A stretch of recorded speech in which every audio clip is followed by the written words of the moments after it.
Last video I talked about how I get work from Production Hub. This is the last and final day for this 4-day gig for them. Also, I just teamed up with a new real estate lender team and things are looking up on the house buying venture. This is the nice type of job. This is all I'm bringing in.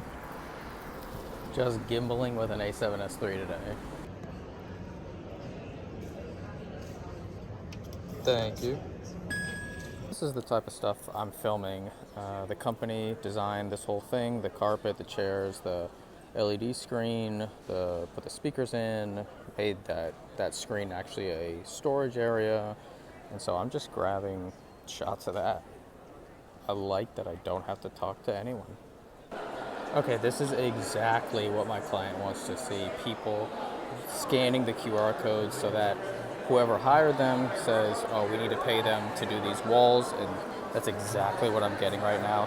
Here's the scan, perfect, that's exactly what they want. But then I said, I always try to interact and get the shot. I said, do you mind if I get closer while you scan? And this is what the client just wants to see. Now they have two actions. They have a wide and a tight that they can use for their marketing. Couldn't have planned it better myself.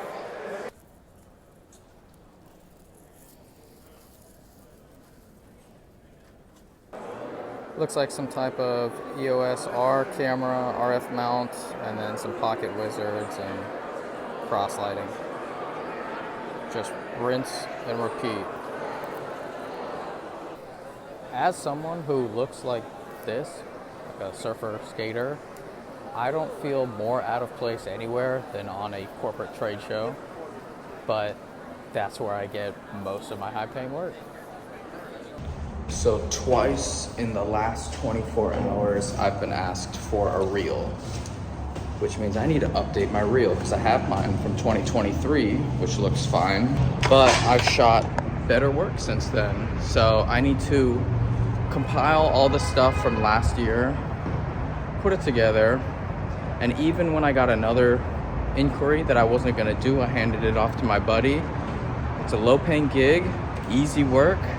Even they said, send us your reel, because everybody needs proof of concept that you can actually handle the workload. So as soon as I get back from surfing, that is the priority.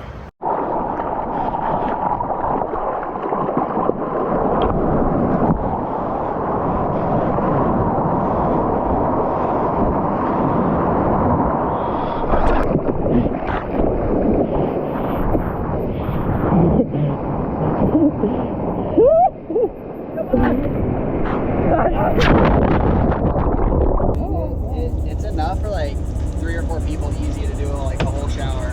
And the crazy thing is it's got 11.2 volts, so I just now need to charge it. I've had it for 3 months. Clifford! For as much as I complain about only having a 1-1 and I don't have enough room, I wish I had a home office, the good thing about that is it's uncomfortable to work at home, so I have to go out. And that's nice, because otherwise I would sit in my house all day doing admin work, computer work, client response. Like, I would just stay in there, and that's happened a lot. So I live in downtown, and the benefit of that is I can just go to any of these cafes and just hang out, get my work done, and feel like I actually moved around today. I'm watching the new Cranky Cameraman vlog that came out. He was the whole reason that I started making vlogs, just because I was getting so much value from him, and it has not changed at all. The latest vlog he put out, I highly recommend everyone watching. He goes into the real world experience of what cameras he's being called for, how certain camera purchases elevated his career, and what works for him. So I just want to just give another push to Cranky Cameraman. He's been doing it for forever. Like I said, the inspiration for where I started my vlogs, and he just keeps coming with the most valuable information. If you are a freelance filmmaker, freelance DP, anything in that realm, his channel has so much value. Also, a quick update on my girlfriend's nail venture. This beauty light, this half ring light, is working so well. This would be great to actually when working on my camera, just to have 180 degree illumination. She's figuring out her gear packaging system right now, and honestly, I'm I'm thinking about this might be great for her. She actually bought this bag for me, which is wild because this thing's pretty expensive. But then when we took everything out, we were saying this actually might be great for her with the doctor bag accessibility, and then potentially when she lifts it up, the top can be another flat surface for some more of these items. This is one of the fastest business ventures I've ever seen, where someone buys equipment and then starts getting money. So it's not crazy money yet, but she was able to get her first few bookings by offering free slots, and then those brought in referrals and people just started tipping. So that's way different than if you start buying camera gear. You are definitely not getting paid within your first week. This takes much more time. All right, if you remember, this is the hard drive that was crashed. I sent it in. They were able to recover everything in the exact same file structure, the folder structure, and then they put it on this new spinning hard disk drive. And I have the media, and it works great. And I have since switched to these SSDs now, Samsung's. We're gonna begin the daunting task of making a new 2024 reel. The hardest part of a new reel is allocating all of these selects into a folder to edit. The actual editing of a reel is very basic and simple, depending on what you do, but it's just going through so many different hard drives and folders and subfolders and just finding those 3 to 4 seconds. And then you got to go on to the next one and the next one. By the way, surfing the Olympics is horrible right now. The waves are trash. This was an interview that I really liked. The tough part was I had asked beforehand if she had glasses, and her assistant said no. As soon as she walked in, glasses. The only reason I asked beforehand is because I had the key light a little bit lower, and then once I saw it, I had to shift it up.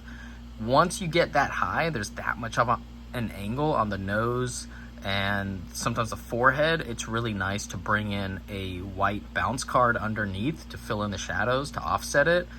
But I just hate seeing reflections in glasses, and for the most part, it wasn't visible except when she would look around. But glasses are always an issue, especially when you have the big, soft boxes, lanterns that are right out of frame. These glasses aren't horrible, but when they are usually not prescription, sometimes they're more round, and then those catch the light wherever you put it.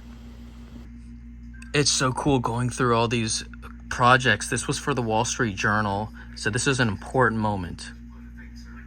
The captain of the cruise ship just handed control back over to this guy, or vice versa. This clip was 34 minutes. And that action had no warning that it was going to happen, but it was used in the final edit that Wall Street Journal used. And that's just the beauty of having your camera designed for documentary. No 30-minute record limits. I'm at, I don't even know what ISO. It was way higher than 12,800, and it is very grainy. But the content is more important than the image quality. You can actually see this on Wall Street Journal. It got a ton of views, and hopefully I can get booked by them more, but haven't had any calls back. This was on the 16 to 35. I pretty much was on that the whole time, and it was long, 34-minute shot. That's a lot. That I would love to have image stabilization on the 16 to 35. These G Masters or IBIS would be great as well. So I put my handle up and probably about to turn off set the camera down. Yeah, I love these docu-style shoots. I really want more of them. Also, this was a huge issue. I don't know if you can see it, but the flashing of the screens, it seemed like they were all on different frequencies, and I could not figure out how to get that banding and pulsing out If anybody has like a formula of how to do that, I would love to see it because it was prevalent throughout this entire shoot.